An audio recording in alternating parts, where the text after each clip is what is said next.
Hello there! I've just been out checking on my bees, and I've come to a realisation. I'm getting so many honeycombs now that it's just not feasible for me to keep fiddling around with that clockwork engine every time I want to centrifuge anything. So, what I'm going to try and do today is set up a simple Buildcraft energy system. This is going to be kind of complicated, but I'm going to just do the most basic one I can think of at this point. So, what I'm going to need is some pipes. Now, there's three different sorts of Buildcraft pipe. There's ones for transporting objects, ones for transporting liquid, and ones for transporting energy. What I want to make here are just some stone energy ones. First of all, you have to make you have to just make the regular item transporting ones, which are these stone transport pipes. And there's 32 of them. It's just it's 2 stone and some glass. And next, I need to turn these into energy transporting ones, which is going to take quite a lot of redstone. The different sorts of conductive pipe transport different amounts of energy, and 16 megajoules per tick should be enough for me to work with for now. I'm also going to need some wooden ones. You need wooden pipes to remove anything from the generator. So that's just. I only need one of these really, but we'll do 8. That's a wooden conductive pipe. And I've run out of space already. Let's throw that coal on the floor. Yes. In fact, I won't be needing the redstone anymore, so let's tidy all that up. So, I've already knocked a few holes in the wall. So let's try and lay some of this piping. There's the wooden conductive pipe. The engine's going to go just behind here. So if I... where did I put the other ones? There we are. So if I lay that there... Did that work okay? I guess it did. As usual, I've not done this before. So, and I want to... There we are. It's going upstairs, you see. Oh. There we are. I think. So if I just run upstairs and finish off the wiring.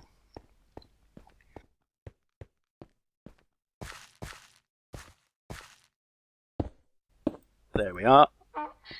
That should do the job. And then if I just plonk my centrifuge back down again, it should, hopefully, connect up to the pipe, connect up to the energy. There we are. Excellent. So what I need to do next is make an engine. I'm just going to make a very simple one, the Stirling engine. And that is 3 cobblestone, 1 glass, a piston, and 2 stone gears. I made pistons and stone gears in the Centrifuge episode, so I won't bore you with that again. So now if I just pop the Stirling engine there. This has gone a lot quicker than I thought it would, actually. Right. So now I just need some coal. And if I pop that in, absolutely nothing will happen because I haven't turned it on. What I need is a lever. So I get a cobblestone and a stick. That's a lever. Then if I put the lever down, I don't know where to put it. I'm going to have to tidy all this up later. So let's try now. Oh, yes! Oh, wow! There we go. It's in action. And now, if I run back upstairs, I know there's a lot of running backwards and forwards here. The centrifuge should work. If I put the salt comb in. Yes! There we are. I think. Yes, it had stored up a little bit of energy while I was running upstairs, so it used that first, and now it's slowly ticking away. Wow, that's brilliant! I'm quite pleased with that. Now, there are certain ways I can improve this. One of the things you need to be careful of with Buildcraft engines is that they can overheat. At the moment, that light there is blue, which means it's still very cool. They'll become more efficient as they heat up. So, what else do I want to make? I want to make a chute for the for that. For the chute, I'm going to need a chest. There we are. And some sticks, because I need to make another cobblestone cog. So there's I call them cogs, gears. There we go. And I'm going to need some more iron, but I had some smelting before I started, so that should be ready to go. Backwards and forwards, up and down. Or maybe I didn't. Maybe I'd only. Well, this is the sort of mess I leave lying around when I'm not recording. I really ought to plan this a little bit better. How's this doing? Oh, it's stopped. Okay, so the coal doesn't last particularly long. You can put various other fuels in here as well. Coal is not going to be a particularly efficient way of me running this, by the looks of things.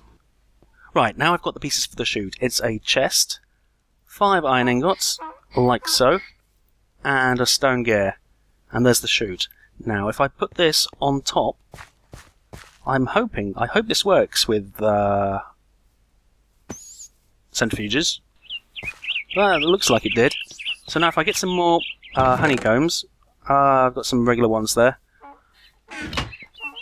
I can put the honeycomb in there, and then when this finishes doing what it's doing, it should take the honeycomb, it should automatically take the honeycomb from the chute. We shall see if that is in fact the case. Okay, I've put some rocky combs in the chute as well, and this should almost be ready to go. This will be absolutely fantastic if it turns out to work, because I don't have that many different sorts, but if I can just bung them all in, yes! Brilliant! Okay, so the chute works with the centrifuge. Ah, right. Well, that was quite easy. The only problem is that this Stirling engine is absolutely devouring my coal supply. So it's not going to be a very good long-term solution. But I do have one other option for fuel. If I grab a bucket, I've got a very limited supply of lava, but I can gather more at my leisure, of course. And then if I just put the lava bucket in here and turn the engine back on, that should last... Oh, and it leaves the bucket. I was a bit worried about whether it was going to devour the bucket or not. That should last about equivalent to 20 units of coal. And of course I've got a lava lake below me, so I can just grab some more. I mean, there's a finite amount of it, but it'll keep me going a while. I'm going to want to move on to a combustion engine at some point. But that's going to be a bit more complicated, because firstly, combustion engines can explode, unlike Stirling engines. And to prevent them from exploding, you need to create a water cooling system. And that involves an awful lot of piping water around, and it's going to be a lot more complicated. In a recent Buildcraft patch, they changed it so that the electricity... Sorry, it's not electricity, it's pneumatic power. The Buildcraft pneumatic power cables, pipes, I'll get there eventually, don't lose power over distance. So you can just make your cable as long as you like. So what I'm going to do is do a cable all the way through where my village is going to be, all the way over to the oil supply, I should think. And I'll probably create some sort of oil refinery over there. There's no point piping all the oil over here. That would just be an awful lot of effort for not a lot of gain. Especially as that oil is also a finite substance. It will run out eventually. Now that I've got my Buildcraft power supply, I'll be able to use it for a variety of other devices. I do have thermal expansion installed as well, which adds a whole load more Buildcraft machines. And a few other engines, come to think of it. So that's why it's so important that I get on top of all this. And, oh, you pesky raccoons.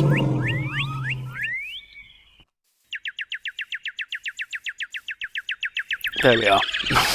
I need some more furs anyway, I keep running out of armour. Fair armour does not last very long.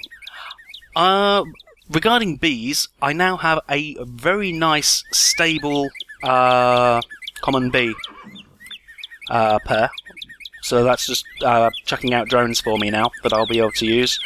And I've also managed to breed a stable, nocturnal, and rather fast-working forest bee colony. Stable is stable. When I say stable, I mean you can just keep putting the bees back in without having to add any other bees from elsewhere, and they keep the traits. So that's going pretty well. That, I think, is probably enough for one day. That's going to be working your way for another 15 minutes, I should think, turning all my lovely honeycombs into all the various component parts. And beeswax, funnily enough, one of the uses for that is to make waterproof pipes. You take your regular Buildcraft pipe and add the beeswax, and it's an alternative to the vanilla or to the traditional Buildcraft recipe of just using cactus green. So that will save me a lot of cactus, and let's face it, I've got so much wax, I don't know what to do with it all. So anyway, I am filled with Buildcraft energy now, and I shall have to come up with some more ways of using it. It's not the only power system I'm going to be using, of course. Ars Magica and Industrial Craft have their own. So there's going to be a lot of piping and a lot of confusion. And it will be wonderful. I hope that was useful if you're trying to take your first steps in Buildcraft. And I'll see you next time. Take care.